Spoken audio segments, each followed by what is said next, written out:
ঘরের ওপরে বজ্রাঘাত। নয়গ্রামে অল্পের জন্য প্রাণে বাঁচলেন পরিবারের সদস্যরা। হাসপাতালে চিকিৎসাধীন এক। হঠাৎ করে বজ্রাঘাতের শব্দে কেঁপে ওঠে পুরো গ্রাম। বাজ পড়ল এক গৃহস্থের অ্যাসবেস্টারের ঘরের ওপর। ঘটনায় আহত হন পরিবারের সদস্যরা। গোয়াল ঘরে ছাগল বাঁধার সময় গুরুতরভাবে আহত হন ওই পরিবারের সদস্য ৪৫ বছরের কাকলি বেরা।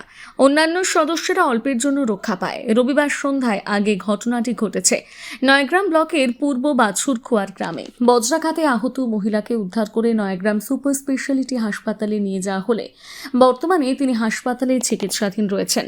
তবে চিকিৎসক জানিয়েছেন তার অবস্থা স্থিতিশীল।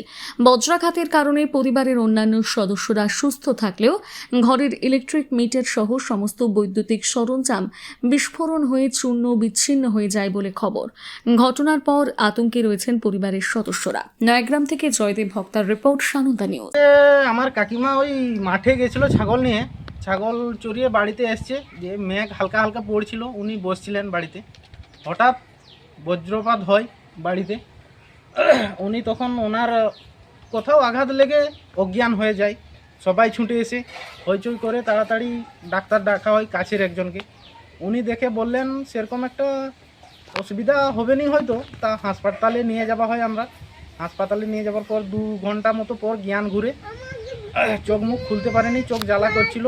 ওষুধ দেওয়ার ঘন্টাটেক পর উনি চোখ খুলেন এবং ভালেন। এখন কথাবার্তাও বলছেন, আপাতত সুস্থ আছে। নয়গ্রামে হাসপাতালে আছে, নয়গ্রাম স্পেশালিস্ট হাসপাতালে।